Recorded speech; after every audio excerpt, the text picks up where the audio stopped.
but eventually realized she couldn't spend her life pleasing her parents. A part of her had always hankered to be a cop, probably because she had grown up on a diet of Starsky and Hutch and Charlie's Angels.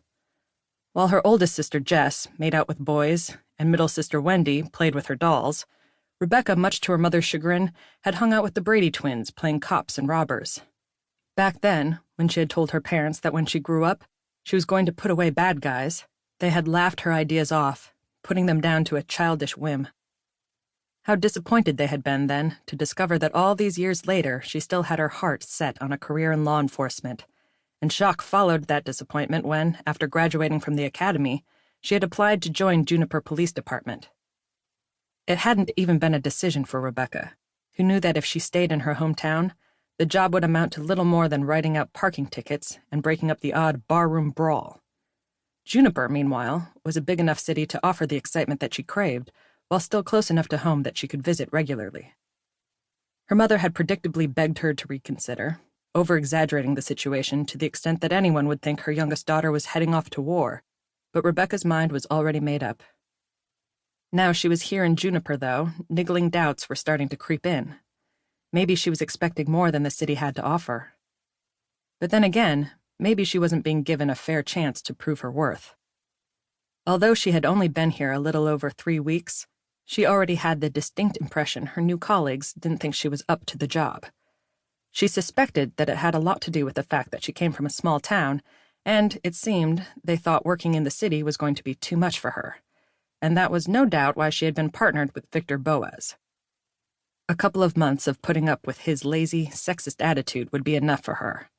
Let her think that city life was too much trouble, and she would soon go running back to the safety of her small town, tail between her legs. It might have worked if Rebecca had been a different person, but she wasn't. And if Vic and his buddies intended to scare her away, then they had a surprise coming, because she didn't give up easily. Her mother called it her stubborn streak, never letting up until she got her own way, while Rebecca preferred to think of it as dogged determination. She was good at digging her heels in and had no intention of quitting when she had worked so hard to get here. The car door opening broke her from her thoughts, and she glanced up as Vic climbed into the driver's seat, half a donut in his hand, the other half wedged in his mouth. In his free hand, he held a greasy paper bag, which he offered to Rebecca. "Want one?" he mumbled through his mouthful. She screwed up her nose. "Thanks, but I think I'll pass."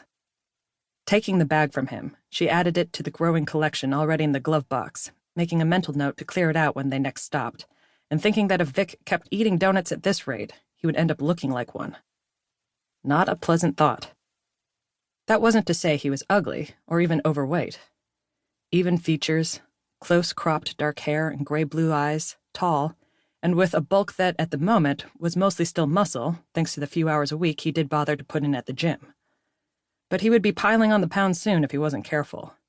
And if he did pork out, he didn't exactly have a personality to carry him. The man wasn't just a pig when it came to his food, either.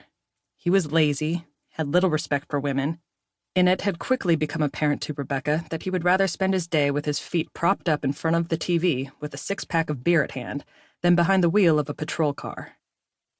At first, she had wondered why he decided to become a cop. It took just a week of working with him, though, to realize he was in it solely for the perks. Not punching a clock and with no one constantly looking over his shoulder, he was able to make as many social stops as he liked, and he frequently abused the siren whenever he didn't feel like sitting in traffic or wanted to get somewhere fast. As a rookie, Rebecca was sure she could learn a lot from this man. Finishing his donut, Vic used his pants to wipe the sugar from his fingers and started the engine. As he edged away from the curb, Rebecca had one eye casually trained on the crowded street. She watched as a middle-aged woman pushing a baby stroller paused by a bus stop to fuss over the infant inside. The boy ran from an alleyway, slowing to a jog as he approached them. He looked young, probably only about 14, and had straggly blonde hair and a pair of jeans that hung down to the backs of his knees. He made a grab for the woman's purse, and, though the two of them struggled briefly, the boy gained control easily, succeeding in knocking the woman into a crowd of disgruntled pensioners who were waiting for the bus. Rebecca glanced at Vic, who appeared oblivious to the commotion going on across the street. "Didn't you see that?" she snapped, thumping him hard on the arm.